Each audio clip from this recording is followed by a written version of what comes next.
अस्सलाम वालेकुम दोस्तों, क्या हाल है। उम्मीद करता हूँ कि सब दोस्त खैरियत से होंगे। नदीम भाई चैनल में खुश आमदीद। सबसे पहले आने वाले न्यू व्यूवर्स को मैं खुश आमदीद कहता हूँ, और वो अगर मेरे चैनल पर न्यू है तो मेरे चैनल को सब्सक्राइब कर दें। वीडियो अच्छी लगे तो लाइक ज़रूर कीजिएगा। एक ताबे बरज़ूक थे हज़रत अबू अब्दुर्रहमान फ़रोख रहमतुल्लाह अलैह साहिब तरीख़ बगदाद ने लिखा है कि अपनी बीवी के पास आए और कहने लगे कि तुर्कस्तान में जहाद हो रहा है, मैं चला जाऊँ। बीवी कहने लगी मैं हामला हूँ। फरमाने लगे तो तेरा हमल अल्लाह के सुपुर्द, ये 30,000 दरहम है, ये तो रख ले और मुझे इजाज़त दे, मैं अल्लाह के रास्ते में जाऊँ। फ़र्क निकले 1 माह, 1 साल, 2 साल, 3 साल, कोई ख़बर नहीं। फ़र्क कहाँ गए। पीछे बेटा हुआ, परवान चढ़ा, जवान हुआ। बीवी की जवानी ढल रही थी, अपने खावंद के इंतज़ार में दीवारों के साथ जवानी गुजर रही थी। स्याही सफ़ेदी में बदल गई, रौनक जरियों में बदल गई, जवानी बुढ़ापे में बदल गई। वो फिर भी इंतज़ार करती रही कि कभी तो आएंगे। 30 बरस गुजर गए, लेकिन फ़रोख का कोई पता नहीं। कभी खबर आती कि ज़िंदा हैं, कभी खबर आती कि शहीद हो गए। एक रात लोग इशा पढ़ के जा चुके थे कि एक बड़े मियाँ हथियार सजाए हुए मदीने में दाखिल हुए। अपने ख्यालात में गलतो पेशोमाश, परेशान और हैरान। ये कौन है? ये वो जवान है जो जवानी में निकला था काली दाढ़ी के साथ, आज लौटा है सफ़ेद दाढ़ी के साथ। इस सोच में है कि बीवी ज़िंदा भी है कि मर गई, हमला थी, क्या हुआ। यूं ही हालात में आहिस्ता आहिस्ता चलते हुए अपने घर के दरवाजे पर पहुँच गए। घर का दरवाज़ा खुला था, वो अंदर दाखिल हो गए। उनके बेटे थे। राबिया घोड़े की आवाज़ सुनकर इन्होंने देखा कि एक मियाँ हथियार सजाए हुए इनके घर में दाखिल हुए तो इनके तन बदन में आग लग गई। इन्होंने आगे बढ़ कर यूं इनको गिरबान से पकड़ कर कहने लगे, बड़े मियाँ तुम्हें शर्म नहीं आती, मुसलमानों के घर में बगैर इजाज़त के दाखिल होते हो। वो बेचारा घबरा गया और समझा कि शायद मैं गलती से किसी और के घर में दाखिल हो गया।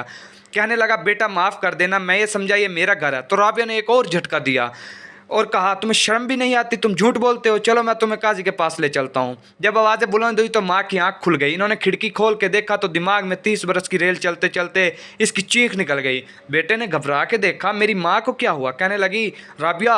बोले, जी अम्मा।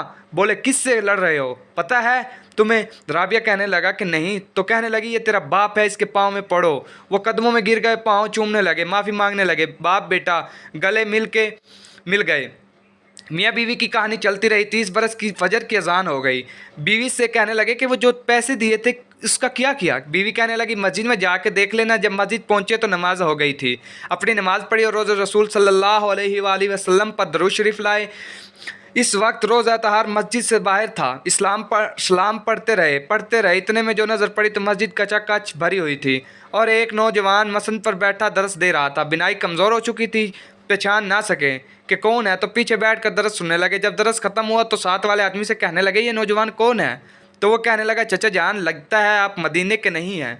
आप इनको नहीं जानते, मदीने के इमाम को नहीं जानते। कहने लगा कि बेटा हूँ तो मदीने का, पर आया बड़ी मुद्दत के बाद हूँ। कहने लगे, ये राबिया है, इमाम मालिक के उस्ताद, अबू हनीफ़ा के उस्ताद, सुफियान सूरी के उस्ताद।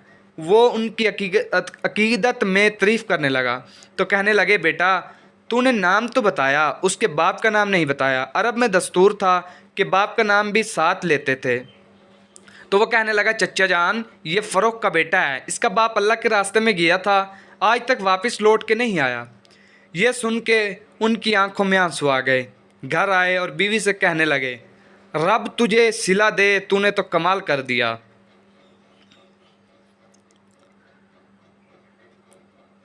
माओ ने कमाल किया है।